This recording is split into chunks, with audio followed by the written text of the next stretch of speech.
वालेकुम dear students, I welcome you all to our YouTube channel. आप देख रहे हैं एग्रीकल्चर विद अरुण सुरेश और मैं उम्मीद करता हूं कि आप सब लोग खैरियत से होंगे और एग्रीकल्चर के रिलेटेड आपको बहुत सारी नई चीजों के बारे में इस यूट्यूब चैनल पर आपको सीखने को मिला होगा और आपके बहुत सारे डाउट्स वगैरह भी क्लियर हो चुके होंगे।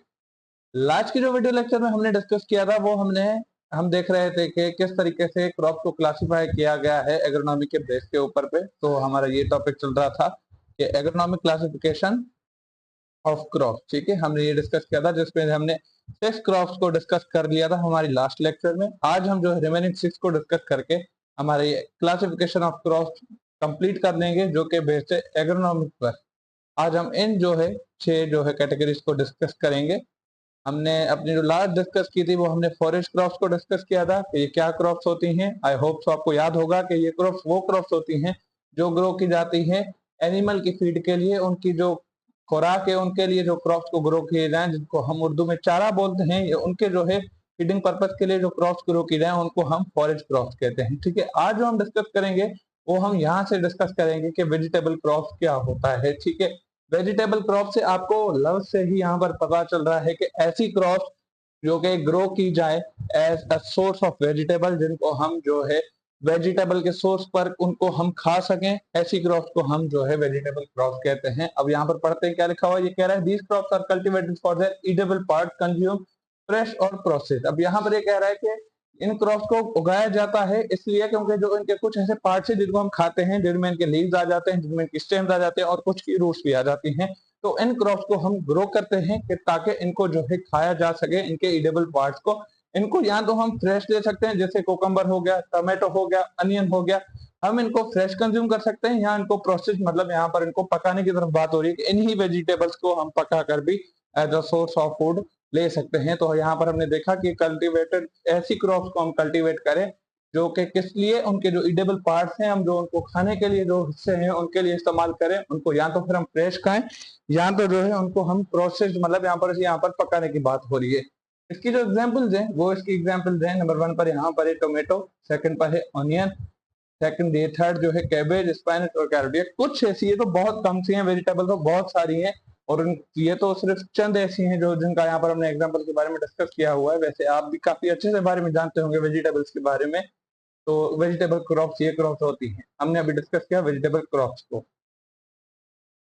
नेक्स्ट जो हम चीज डिस्कस करने जा रहे हैं वो है फ्रूट क्रॉप्स के बारे में। अब जैसे वो वेजिटेबल क्रॉप्स थी तो वो ग्रो की जाती हैं एज अ वेजिटेबल्स, तो इस क्रॉप में वो सारे क्रॉप्स हो जाएंगे जिनको हम एज अ फ्रूट जो है हम ईट करते हैं। अब यहाँ पर ये कह रहा है कि these crop are grown for their sweet और सेवरी फ्रूट्स। अब यहाँ पर बेसिकली ये फ्रूट की तरफ भी बात कर रहा है कि फ्रूट का जो टेस्ट होता है, ये इनकी जो मिठास के लिए ये जो है खाई जाती है, इनको उगाया जाता है, कंज्यूम फ्रेश और प्रोसेस्ड। अब यहाँ पर भी ये वही कह रहा है कि एक तो हम इनको जो है पेड़ वगैरह से या इनको जहां सर हमें ये फ्रूट मिलता है हम उनको या तो फ्रेश ही खा लें या प्रोसेस किसी और प्रोसेस से इनको गुजार कर हम खा दें। तो फ्रूट क्रॉप्स को यही बिल्कुल वेजिटेबल क्रॉप्स की तरह है, मगर इसमें फर्क यहाँ पर आ रहा है कि इनका जो फ्लेवर है वो थोड़ा स्वीटिश होगा और ये इसीलिए ग्रो की जाती है ताकि हमें न्यूट्रिएंट्स मिल सके। अब यहाँ पर अगर हम इनकी एग्जाम्पल्स के बारे में देखें तो मैंगो, एप्पल, बनाना, सिट्रस और ग्रेप्स, ये जो है कुछ इसकी एग्जाम्पल्स हैं किसकी, फ्रूट क्रॉप्स की। तो हमने अभी अपनी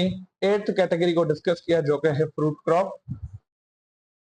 थर्ड जो हमारे पास है वो है हमारे पास स्पाइसेस एंड कंडीमेंट्स क्रॉप। अब यहाँ पर वो ये क्रॉप्स की बात की जा रही है जिनको हम ग्रो करेंगे इस पर्पज के लिए कि ये जो क्रॉप्स होंगे ये हम अपने फूड में इस्तेमाल करेंगे कि ये फूड में फ्लेवर दे, हमारे फूड के टेस्ट को इनहांस करें।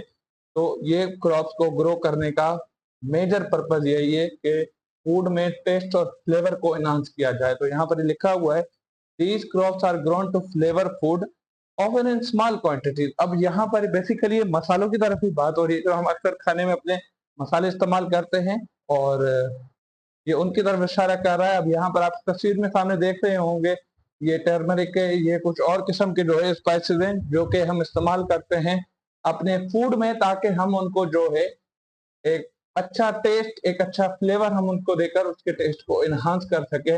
इन क्रॉप्स को बेसिकली ग्रो करने का मकसद ही यही होता है। अब नीचे इसकी एग्जांपल्स में जिंजर, गार्लिक, टर्मरिक, क्यूमिन और कोरिएंडर ये इसकी एग्जांपल्स हैं जिनको इस पर्पस के लिए ग्रो किया जाता है कि ये फूड में टेस्ट और उसके जो है इनहांस करे। ठीक है। नेक्स्ट जो हमारे पास वीडियो का जो हमारे पास जो है टॉपिक है वो है हमारे पास बेवरेज क्रॉप। ये वो क्रॉप होती हैं जिनको हम ग्रो करें, ताकि इसी वजह से हम ग्रो करें जिनसे इनसे हमें कुछ ऐसे प्रोडक्ट्स मिले जिनको हम पीने के तौर पर इस्तेमाल करें, उनको हम ड्रिंक के तौर पर इस्तेमाल करें, मगर वो अल्कोहलिक भी हो सकती है, अब नॉन अल्कोहलिक भी हो सकती है। अब यहाँ पर ये जो बेवरेजेस क्रॉप होती हैं इनको जो है पीपल जो है ये कंज्यूम करते हैं इंस्टीड ऑफ वाटर, वाटर के बजाय पर ये इनको जो है पीना पसंद करते हैं। अगर आप चाय की बात करेंगे, तो चाय की पत्ती है, वो जो पत्ती इनको जो ग्रो की जाती है वो बेसिकली इसी की एग्जांपल है, जिसको यहाँ पर ये टी लिखा हुआ है। सेकंड यहाँ पर कॉफी है, कॉफी के जो बीन्स है जिनसे वो कॉफी बनती है, वो कॉफी भी किसी पेड़ पर उगती है, उस कॉफी का भी एक क्रॉप होती है। ये उसी कॉफी के क्रॉप की बात कर रहा है। उसके बाद जो है कोको का है, ये भी एक तरह का क्रॉप है जिससे हम जो है अपनी ड्रिंक्स बनाते हैं। तो हमने अब यहाँ पर देखा कि ये वो क्रॉप्स होती हैं, ये वो प्लांट्स होते हैं जो ग्रो करिए जाते हैं ताकि उनसे ड्रिंक्स बनाए जा सके। अब वो गर्म भी हो सकती हैं, वो ठंडी भी हो सकती हैं, वो अल्कोहल भी हो सकता है, वो नॉन अल्कोहलिक भी हो सकता है। ठीक है, हमने इसकी एग्जांपल्स में देखा कि टी, कॉफी और कोका ये ऐसी जो है इसकी एग्जांपल्स हैं जो कि बिवरेजेस क्रॉप की एग्जांपल हैं। आई होप सो ये आपको समझ आ गया होगा कि बेसिकली इसको ग्रो करने का पर्पज ये है कि हम इससे जो है ड्रिंक्स को प्रोड्यूस कर सकें। सेकंड लास्ट जो हमारे पास टॉपिक है ये हमारे पास मेडिसिनल क्रॉप के बारे में। अब यहाँ से आपको नाम से इसके बारे में पता चल रहा होगा कि इनको हम ग्रो करते हैं as a use of medicine. तो अब यहाँ पर ये कह रहा है कि these crops are grown for their therapeutic property और एरोमेटिक ऑयल्स। अब यहाँ पर एरोमेटिक की एरोमा का मतलब, अगर आप यहाँ पर एरोमा की अगर बात करेंगे ना, तो यहाँ पर ये फ्रेगनेंस की तरफ इशारा दे रहा है। एरोमा का मतलब होता है फ्रेगनेंस। तो इन क्रॉप्स को ग्रो किया जाता है इनकी जो थेरापेटिक प्रॉपर्टीज होती हैं इनके लिए, और इनके जो ऑयल्स वगैरह इनसे हमें मिलते हैं उनके पर्पस के लिए इनको ग्रो किया जाता है। और बेसिकली ये यूज होते हैं जो है मेडिसिनल पर्पस के लिए इस्तेमाल होते हैं इनकी। अगर हम एग्जांपल्स की बात देखें तो मिंट, बेसिल, लेवेंडर और ये लेमन ग्रास जो है इस क्रॉप की एग्जांपल्स हैं जो कि नीचे हमने कुछ डिस्कस की हैं। लास्ट जो हमारे पास जो है इसकी टाइप है वो है हमारे पास ग्रीन मैन्योर क्रॉप।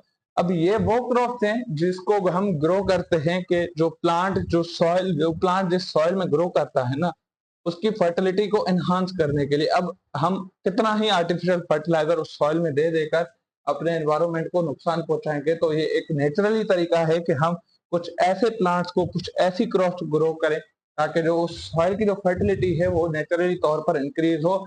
इससे हमें दो फायदे होंगे। नंबर वन पर हमें ये फायदा होगा कि जो हमारा इकोनॉमी का लॉस है कि जो हम इन्वेस्टमेंट करेंगे केमिकल्स के ऊपर, उसको फर्टिलाइजर अप्लाई करने के लिए, सॉइल की फर्टिलिटी को बढ़ाने के लिए, एक तो ये उसको कम कर देगा क्योंकि हमें वो चीज नेचुरली मिल जाएगी।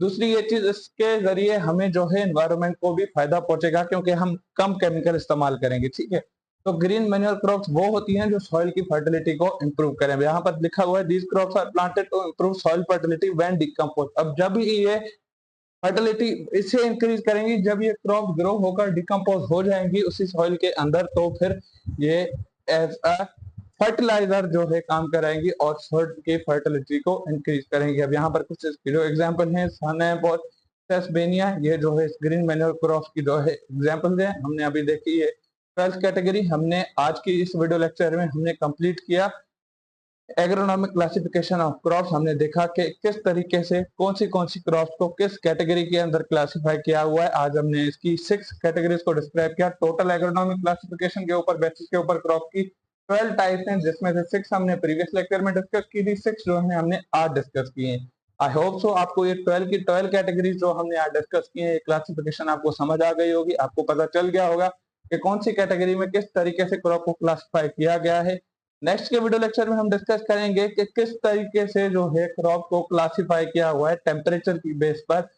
क्रॉप्स को हम कई तरीकों से जो है हम उनको क्लासिफाई कर सकते हैं, जैसे कि हमने अभी लास्ट हमने उसको एग्रोनॉमिक क्लासिफिकेशन के ऊपर कैटेगराइज किया। सेकंड हमने टेम्परेचर पे करना है, उसके बाद हम इसको डे के लेंथ ऑफ द डे के ऊपर कैटेगराइज कर सकते हैं, हम इनको सीजन के ऊपर कैटेगराइज कर सकते हैं। तो क्रॉप्स को हम बहुत तरीके से कैटेगराइज कर सकते हैं। नेक्स्ट जो हमारा टॉपिक होगा वो होगा टेम्परेचर के लिहाज से किस तरीके से जो है हमने क्लासिफिकेशन की है क्रॉप की, हम उनको डिस्कस करेंगे।